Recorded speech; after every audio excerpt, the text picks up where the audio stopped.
शूर आम्ही सरदार आम्हाला काय कोणाची भीती, शूर आम्ही सरदार आम्हाला काय कोणाची भीती, देव देश अन धर्मा पायी प्राण घेतला हाती, देव देश अन धर्मा पायी प्राण घेतला हाती. असे कधी कधी म्हणणारी आपली तरुण युवा पिढी जेव्हा झिकझिक मनात सैराट होऊन मैदानातील खेळापेक्षा, व्यक्तिमत्वाच्या जडण घडणीपेक्षा, ग्रंथालयातील पुस्तकातील ग्रंथांपेक्षा सकाळी उठल्यापासून ते रात्री झोपेपर्यंत व्हॉट्सअप, चॅटिंग, व्हिडिओ कॉल यातच तरुण युवा पिढीचा वेळ संपून जातो. अशा वेळी छत्रपती शिवाजी, संभाजी, तानाजी यांसारखे ऐतिहासिक कथा सांगणारी आपली तरुण युवा पिढी जेव्हा 3G, 4G, 5G म्हणत भक्तीसारखे गेम मध्ये आपला जीव गमावून बसतात, अशा वेळी व्यासपीठाला विषय मिळतो मोबाईल शाप की वरदान, मोबाईल शाप की वरदान. मित्रांनो, वडीलधारी माणसे म्हणतात कोणत्याही नाण्याला दोन बाजू असतात. त्याचप्रमाणे मी इंस्टाग्रामवर स्टोरी अपलोड केली. प्रसिद्ध शास्त्रज्ञ व भारताचे 11वे राष्ट्रपती डॉक्टर APJ अब्दुल कलाम यांचे पूर्ण नाव काय? चुकून एक दोन रिप्लाय येऊ लागले. त्याचप्रमाणे 13 मे 2021 रोजी रिलीज झालेल्या राधे मूव्हीचा ऍक्टर कोण हा मेसेज वाचताच डोळ्याची पापणी झपकण्यापूर्वीच दणादण रिप्लाय येऊ लागले. या घटनेवरून मला तुम्हाला मुळीच सांगण्याची गरज पडत नाही की आजचा तरुण युवक मोबाईलचा वापर किती चांगल्या गोष्टींसाठी करतो व किती वाईट गोष्टींसाठी करत आहे.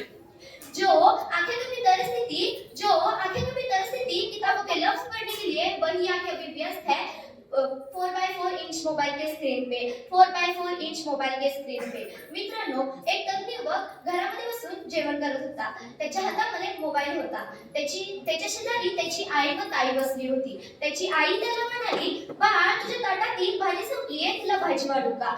बाळ शांत. आईने पुन्हा विचारले, बाळ, तुझ्या ताटातील भाजी संपलीये, तुला भाजी वाढू का? बाळ पुन्हा शांत. तेवढ्यात शेजारी बसलेली ताईडी म्हणाली, थांब आई, दादा आता मोबाईल मध्ये व्यस्त आहे. त्याला व्हॉट्सअपवर मेसेज करते की दादा, तुझ्या ताटातील भाजी संपलीये, तुला भाजी वाढू का? मित्रांनो, असा असतो मोबाईल. आज मोबाईलचं सिम कार्ड माणसाचं हृदय झालंय, मोबाईलचं मेमरी कार्ड माणसाचं मेंदू झालंय, मोबाईलचं इंटरनेट माणसाचं रक्तवाहिन्या झाल्या आहेत, मोबाईलचं व्हॉइस माणसाचं तोंड झालं आहे, मोबाईलचा कॅमेरा माणसाचे डोळे झाले आहेत, मोबाईलचं व्हॉट्सअप माणसाचं ब्लड डोनर झालं आहे. तर आज तरुण युवकांच्या हातामध्ये देशाची विशाल सूत्रे येणार आहेत. अशाही तरुण युवकांच्या हातामध्ये दिवसाचं टार्गेट असतं फक्त आणि फक्त 1.5 GB डाटा संपवणं. मला असं वाटतं की आज जर या तरुण युवकांच्या हातामध्ये रामायण, महाभारत, भगवद्गीता यांसारखे ग्रंथ दिले ना, तर नक्कीच मुलांचं आयुष्य व देशाचं भविष्य उज्ज्वल झाल्याशिवाय राहणार नाही. आज कोणीतरी मस्करी केली म्हणे, माणसानेच माणुसकी सस्ती केली म्हणे. सावध बाबीच्या ज्वारीच्या दाण्यांनो, येथे बुजगावण्यानेच पाखरांची दोस्ती केली म्हणे. सांगण्याचं उद्देश हाच आहे की मोबाईल सारख्या व्यसनामुळे माणूस माणसापासून दुरावला जात आहे. आणि हो, अलीकडच्या करोना काळामध्ये पूर्ण विश्व एका ठिकाणी स्थिरावलं होतं. अशा परिस्थितीमध्ये माझ्याकडे मोबाईल नाही म्हणून अनेक विद्यार्थ्यांनी आत्महत्या करण्याचे प्रकरणे समोर आली.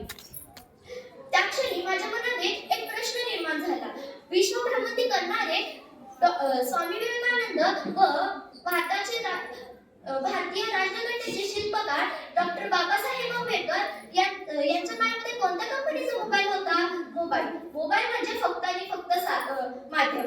हे माध्यम शाप किंवा वर्धन करण्याचे कार्य करते, ते म्हणजे मोबाईलचा वापर करणारी व्यक्ती. आणि हो, अलीकडच्या कोरोनाच्या काळामध्ये जेवणापासून ते औषधापर्यंत, शिक्षणापासून ते व्यापारापर्यंत प्रत्येक गोष्टीसाठी मोबाईलची भूमिका अत्यंत मूलभूत होती. जाता जाता एवढे सांगू इच्छिते की जग किती ऍडव्हान्स झालंय. मोबाईलच्या दुनियेत सारं कसं फॉरवर्ड झालंय. सकाळी आयुष्याचं आता कॉपी पेस्ट झालंय. आयुष्य आता कॉपी पेस्ट झालंय. आयुष्य आता कॉपी पेस्ट झालंय. 21व्या शतकात जग किती बदलतंय. 21व्या शतकात जग किती बदलतंय.